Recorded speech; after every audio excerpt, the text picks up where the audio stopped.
welcome Dana Kaplan. We are underway here. Dana Kaplan is with us, the Executive Director of Outright Vermont. Yeah. You've been in this position now for about 9 years. Welcome, thanks for joining us. Thanks for having me. I invited you in because I had just recently learned that Outright is using a system called Liberatory leadership, or a approach, maybe not a system, but an approach to organizing your staff, yourselves, your structure, your board. Can you just tell us a little bit about, tell us first who you are and what Outright Vermont is, Sure. And then we'll get into that. Okay. So you said it. My name is Dana Kaplan. I use he and him pronouns. I'm our executive director. That's one of the hats that I wear. I'm a parent to 2 kids in the community. I'm a twin. I'm Jewish. Born and raised in New York City. I play music, so there's things, right? There's things about me, and probably all those things inform my leadership and how I show up in the world. Certainly, as a queer person, as a trans person, those things are really a big part of how I move through the world. As a white person, I mean, all the things we could dissect, and yeah, I think I've done a lot of work to try and understand those things and how that informs who I am as a leader, who I am in any space that I show up to, and to hold that with a level of transparency and also accountability, right? Like I think that's really important as an organization. So Outright's mission is to build a world where all LGBTQ youth have hope, equity, and power.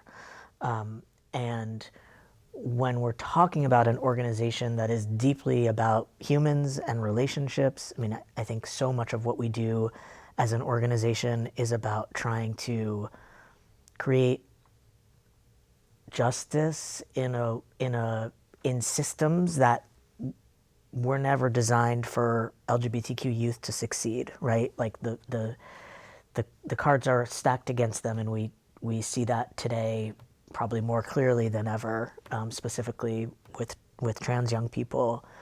But how we do the work is as important, if not more important, than what the work is. And so when I think about this phrase of liberatory leadership, I think so much about the people that we are here to be alongside, and whether that's youth themselves, whether that's the staff that make the organization what it is, whether that's the board or volunteers or community members that want to be involved, that say, you deserve hope, equity, and power, and we're here to help make that happen. We've been around as an organization since 1989, started our kind of flagship Friday night group, social and support group, after seeing the Youth Risk Behavior Survey and the disproportionate health outcomes for LGBTQ youth, specifically around suicide and suicidality, and knowing the power of places where you can show up and be seen and understood. And I think that's a through line of our work today, and whether that's working with young people to make sure that they have spaces where they can be a kid and have fun and play, or working with families to make sure that they have the resources and the community that they need in order to then show up for their kids. And then on a systems level, looking at policies and making sure that young people have a voice and have power, and that we are helping to change the systems that I started by saying were never designed for all of us to succeed. So our work is kind of across those 3 buckets. Yeah, I'll pause for a second. Yeah. I said a lot. Yeah, so talk a little bit about that work. If you can dig into that a little bit more. You said it started with the youth gathering. When I think of Outright, I think of joy. I think of just surrounding young people with support and love. I think about the fire truck pulls. I think about building resources and recognition. Is there the prom, the like alternative prom? There's a queer prom. Talk a little bit about those different buckets where your work reaches, beyond the fundraising and the groups. Sure. What is that system change work that's happening? So we really, when we look at our mission of hope, equity, and power, we really have created programming in those 3 areas. And so hope really is about young people having connections to each other and discovering themselves in safe and supportive ways, right? Here's language that I can use. Here's clothes that I can borrow.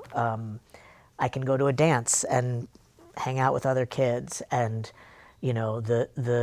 the messages that I've received that oftentimes try and tear me down or tell me that there's things about me that are not okay. When I come to Outright, I actually learn that those things are my superpowers, and I get to belong, right? That's crucial. That's kind of baseline. Equity is really about there's a capacity building that we're trying to do around. There's so much chaos right now. There's so much misinformation out there. There's so many negative stereotypes. So how are we actually course correcting for that and giving people accurate information? What does gender affirming care actually look like for a 9-year-old, right? Let's talk about that. It is about helping young people to create the education that they know their teachers need. And so we have a gender and sexuality network that we run across the entire state because we know that those extracurricular activity groups within schools help to shift the entire school culture, regardless of your identity and regardless of whether you are actually a part of that group. So we have our GSA network. We do a lot of trainings and learning partnerships with school districts and with other professionals that are working with young people to help them have the tools and resources that they need. And then power really is about seeing where young people get to be central to the decisions that most impact them. And so we do one-off events, like we just had our Youth Leadership Day at the State House, and folks came and testified in various committees about bills that impact them or their peers. And then we have a youth organizing program where we've got about 10, this year it's 10 young folks from across the state of Vermont that are helping to create change locally in their communities and running campaigns that they feel are important and know are important. So that's hope, equity, power. And then we are, deeply in relationship with other folks that have positional power across the state, other state leaders. And, we had young people sit down and talk to the Secretary of Education and talk to the Attorney General and make sure that folks that do not often get to be welcome to the table have a place where we can be that bridge and say, you belong here, and your experience matters, and your voice matters. I think young people in the best of circumstances are up against adultism and up against a system of belief that you're too young to really know. And that is compounded when we're talking about LGBTQ young folks, right? And at the same time, we know that your part of your brain, your gender identity is formed between the ages of 3 and 4. So, when somebody is consistently asserting this is who I am, that's who you are. It's our job to either get out of the way or to get in the way when we need to in order to kind of steward you living your best life. Yeah. Thanks for explaining a little bit more on the mission of Outright, but really how you're expressing that in the community.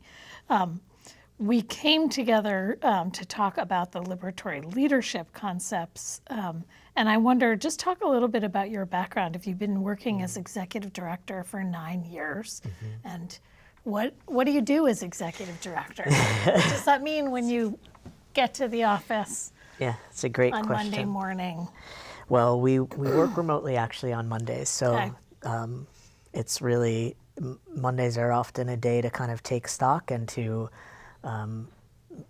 look at the week ahead, and got a couple of standing meetings with folks to connect and make sure that we've got a line of sight on the things that really matter.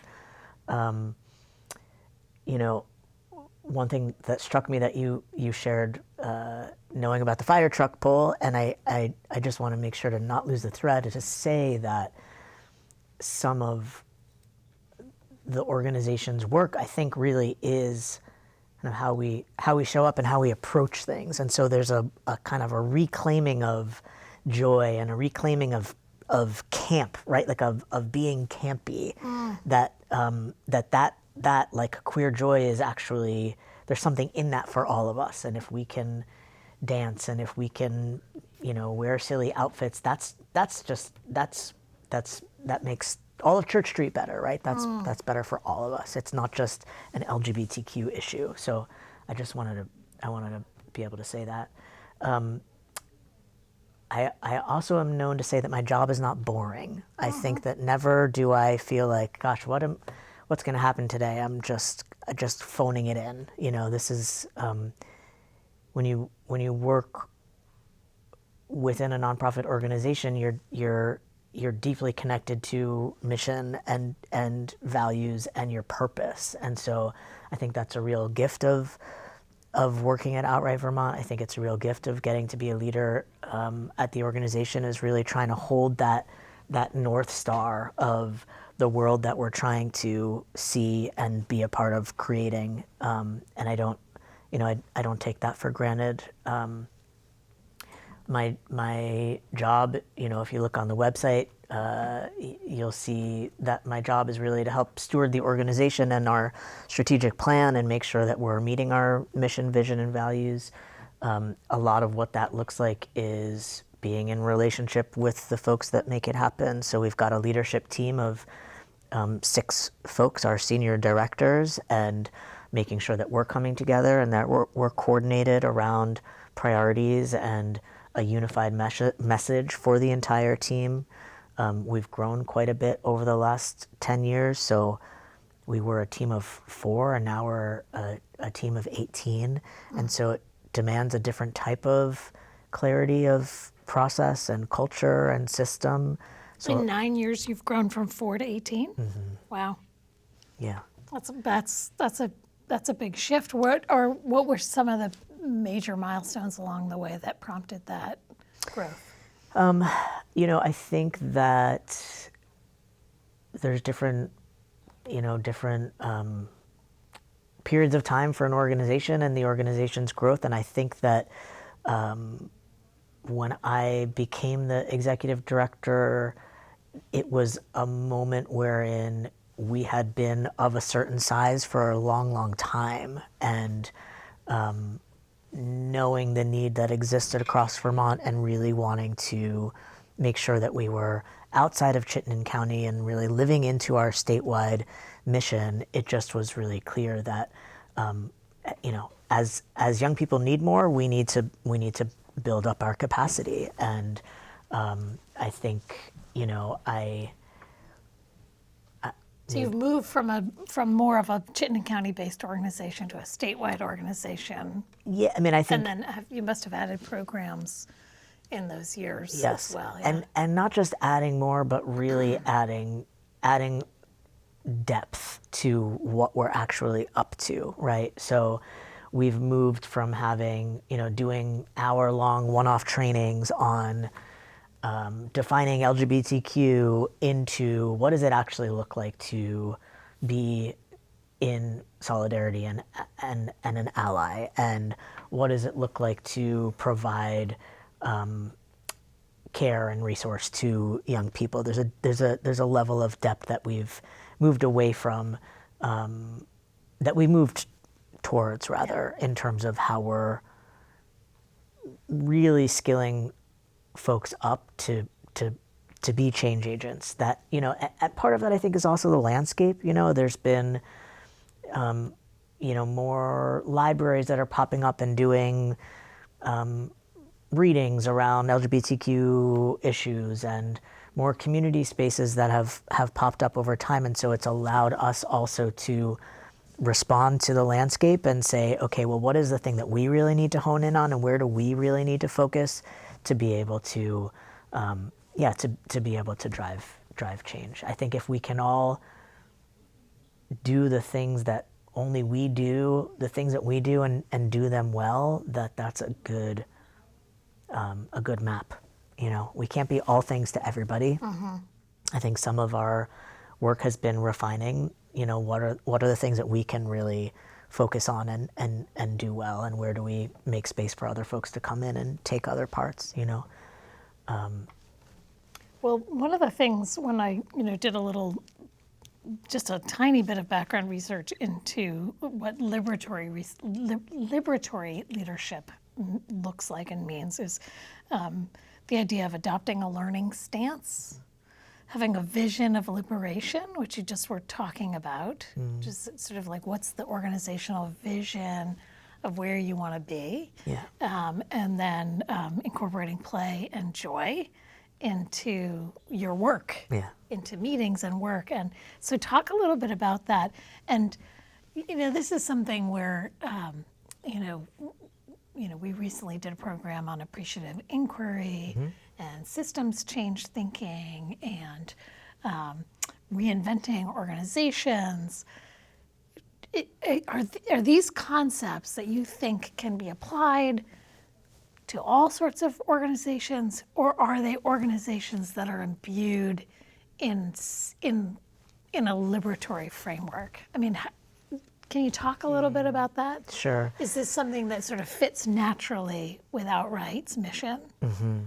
Yes. I mean, yes, and, right? I think that there are ways that regardless of whether you're a TV station or a food truck or, working for social justice, that you are in relationship and how you show up and where you're doing your own work and kind of, taking care of yourself so that you're not making a mess for other people. I mean, there's some tenets there for all of us to be able to use that I think create better relationships and more effectiveness,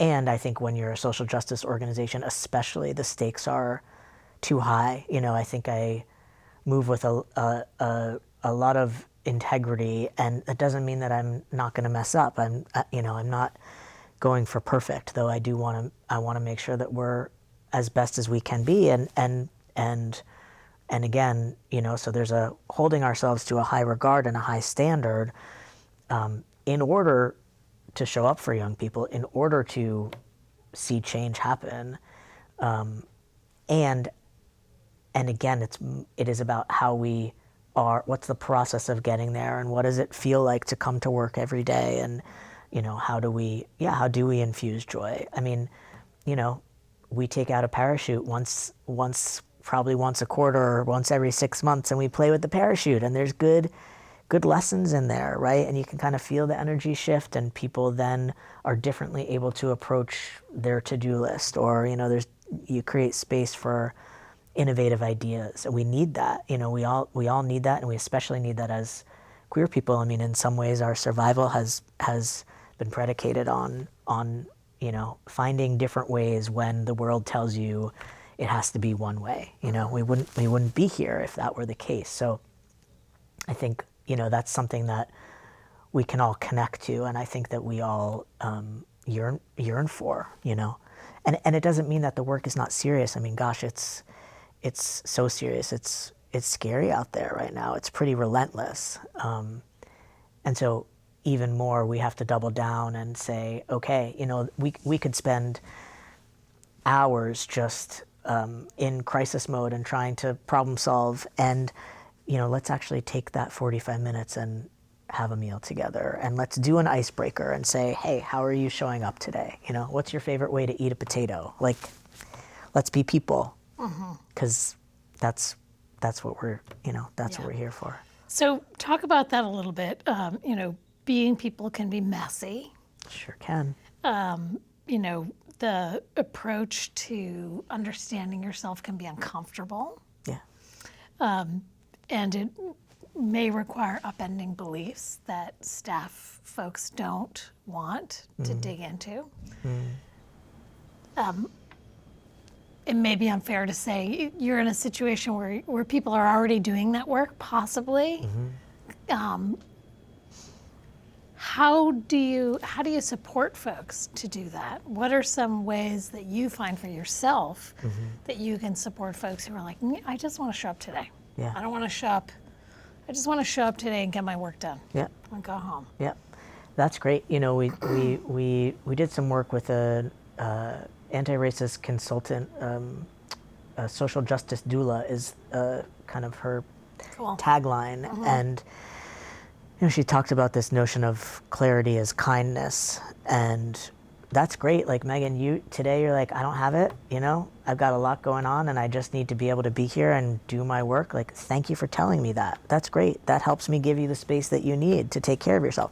It doesn't give you permission to be a schmuck or an ass, right? But it says, cool, you just got to see me a little bit, you know? And it's not to say that we don't still need boundaries, right? Like there's not permission to show up and just be messy, to say like the rules don't apply here. There's nuance, and I think that's been an important learning for us, is like, you know, just because you want to queer things up and you want to do things differently, you still need to have structures in place. You still need to have transparency. You still need to have accountability. You still need to have protocols. So what do those things look like, and how do they create the psychological, physical safety that is needed for people to be able to do the work without totally replicating harm, right? And that's tricky. It's a tricky balance, but it's important.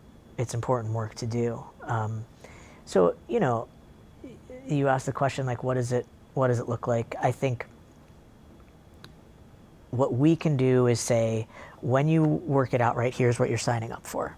We can just be really clear. Here's where we're at. You want to join the board? Here's where we're at as a board. Here are some of the things that we're navigating, you know? It's a little bit about like some basic consent, you know? And then you're giving people an opt-in to that. And, you know, we all continue to evolve, and there may be a period where this isn't the right space for you to be, and that's okay too. You know, there's clarity. Here's your job description. Here's your area of agency. Here's where you can expect that you have, you know, full ability to make a decision. Here's where you need to bring in your team. Like, as we've grown, there's been so much care and attention that's been needed around how we work together as a team, where folks have that agency, what that looks like, and you create spaces for it, right? Yeah. Structural spaces for it. So we do a weekly meeting that we call a Queer and Clear, where we focus deeply on one particular topic, whether it's timesheets or budgets, you know, program evaluation. Like, there's ways that we build in professional development that we're saying the organization expects folks to have this in hand or to be learning. And, you know, and then we have important things that we look at, like, what are our benefits package? What are the ways that people have the opportunity to take care of themselves outside of work too?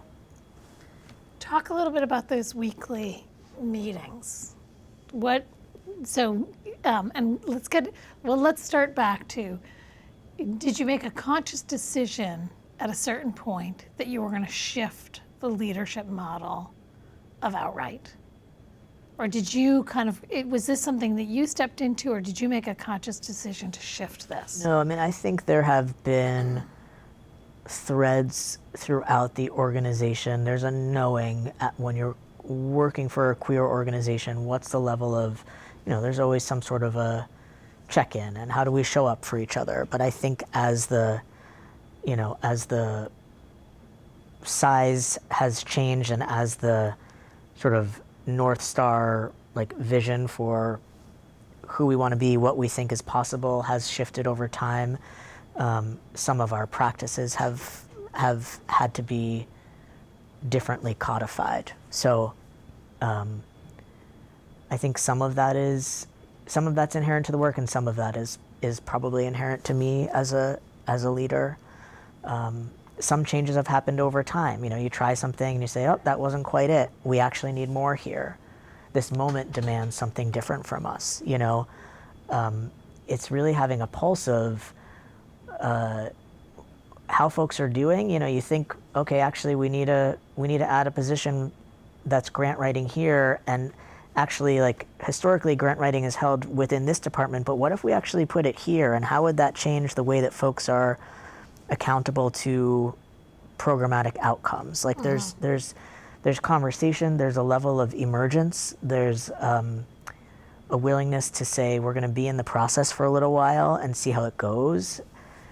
It's not always comfortable, and it's not always quick, but I think it's really important. And again, as long as there's a level of transparency and a runway to say we're going to try and do it this way because this is what we ultimately think the organization needs, then you get people that are here for that. Yeah. There's a concept that emerged in the sort of the 70s called the tyranny of structurelessness. And it's a pamphlet written by Joanne Freeman, and she talks about when, and you may be familiar with this being a parent, if you don't define where you're going and the structure that you're existing in, you just replicate the things that you grew up with and learned. Sure. Right? And if you don't change your parenting techniques, you're just going to parent the way you were parented. Yeah. Right? You do what you know. Yeah. And so the same thing. So just, it sounds like the framework of liberatory leadership gives you some guide rails, and you alluded to ways of bringing those to your staff. Yeah. So let's talk a little bit about the nuts and bolts of what do you do on a weekly basis to remind yourself of these guideposts and directions that you want to go in. Yeah. So again, some of it, you look at what's personal, what's like the individual bringing in, what's interpersonal in terms of our relationship, what's cultural to the organization and how we move in space together and the things that we practice together, and what of it is structure, and accountability in terms of how teams are defined and in terms of, decision making and that sort of thing. So it's not one thing, but it's across many. So, on a weekly basis, like if we look at structures, we have created, and I think I mentioned this before, but we've created a leadership team. So it's not just the Dana show, right? There's a team of incredible folks that are deeply committed and really bring a level of expertise, whether that's to, finance and operations, or whether that's to communications and culture change, or advocacy, youth and family programming, development, finance. So I know that I'm but one person, and there's some things that I'm good at, and there's some things I'm really not good at. And so it's my job to make sure that we're, creating the team that can work together to deliver what we know young people need. It's everything from when we have that structure and those folks come together, starting off our meeting by doing some sort of a quick icebreaker and having a check-in. What are you bringing into the room right now? What's something that you need from your colleagues? There is, again, when we look at systems, we look at culture, we look at kind of interpersonally, these values come through all of it. So, our value, we've got our queer ethics and guiding principles. We look at, making sure that we do have a growth mindset. We look at accountability. We look at the ways that we share power, right? And these are all things, these are explicit, they're up on our website. I'd say once a year as a team, we kind of Seder-like go through and we each read, we read them and we bring them into the room so that it's a constant, it's like a living and a breathing practice. It's not just, oh, we're going to write this thing and it's gone. Our strategic plan, we have a plan. We are accountable to that plan. We share that plan out with the community. We make sure that within a quarter we are touching that plan and we are looking at that plan so folks have a clear line of sight of here's where we're headed. Are other folks in the community doing this work too that you, are you as Outright working with other change leaders in the community in this way so that you can share these systems across organization to organization? Yeah, I think that we're like on the precipice. Like I think there's a moment right now. And some of that may be our political climate and just an understanding that, we need to share resources and show up for each other because we're not going to get it from other places, right? Mm-hmm. Some of it I think is also a matter of timing. I think you run the risk of kind of going out there too soon and saying, oh, we've got this thing that we do. We have really needed time and probably still need some amount of time internally to really hone in on how we do and what we do and why we do it. And I think it can be dangerous to,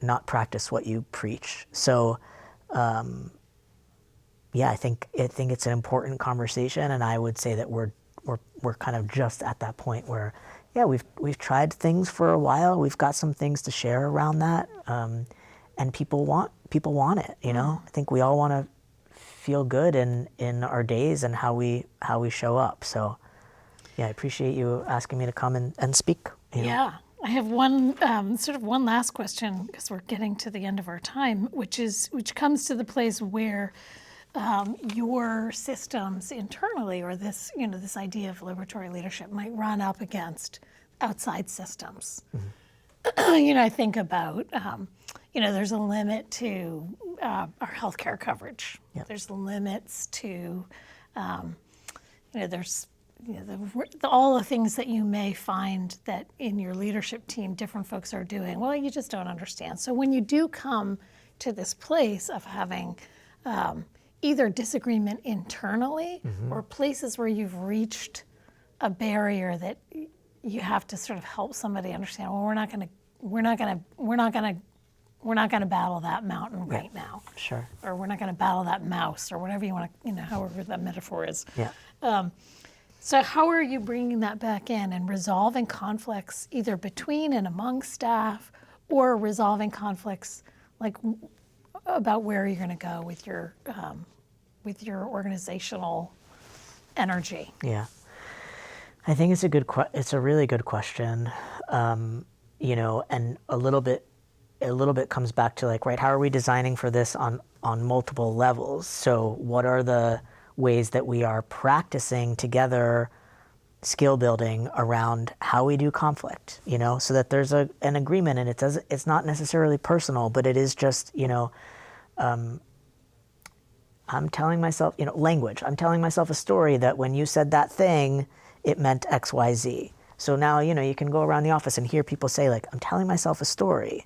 And it's just like, okay, there's a tool. We practiced that thing together. We had Diana Gonzalez, a local Winooski resident, came and did a training with the team around that. And it's been a great tool. So there's some amount of like, if you're asking people to show up in a certain way, how are you creating the skills and the learning for them to do that? And then if we all practice that together, then it becomes easier and it becomes normalized. I think there's also something to be said for, where are we focusing our attention and energy? We only have so much of it, and there's so much to respond to out there. So I think, it's important we do a quarterly lookout meeting where we say, here's what's on the horizon, and everybody knows, okay, we've got a shared vision for here are the things that we're looking at in this next quarter. And whether that's a tangible event or some sort of a campaign, or just, we really want to practice right now, how we are centering those most impacted. Like there's just ways to be able to bring that stuff in. And again, like where clarity is kindness, we're not going to be able to solve it all. So how do we make sure that we're being clear about what the priorities are? We're listening to the stacking and the pacing, and again, trying to hold ourselves accountable to not doing too much so that we can be healthy and here for the long haul, which is another one of our values, that we're in it for the long haul. I think the more that we just are clear about those things, the more that we practice those things together and be able to say, like, yeah, this is where the boundary stops. It's important to get feedback from the team so that you know what it is that folks really care about. And again, we've got different structures for that. The Clear and Queer is one of those. We have a cross-funky team meetings where folks come together across different teams and say, we're going to tackle this issue right now. We've got a benefits committee. So how are we hearing from everybody at the organization? This is what works for me in terms of, healthcare. This is what I'd like to see different. Okay, in the next year, we're going to try and look at that. It's a give and take. It's a conversation. It's never a one and done. Yeah. And at the bottom line is taking care of yourself. I mean, as the ED, and certainly in all of the leadership team, we show up to work. Are you 40 hour a week? 35. 35 hours a week. And I appreciated your out of office message. I think I first reached out to you on a Friday, and you were like, I will not be seeing this email over the weekend, which I was like, that's interesting. It's hard to do that. 100%. Yeah, so that core of taking care of yourself so you can be there and managing your own energy to show up. Yep. Dana, thank you so much for joining us. Yeah, thanks for the conversation. Yeah, and for sharing this with folks. Appreciate you being here. Appreciate you all for watching and listening.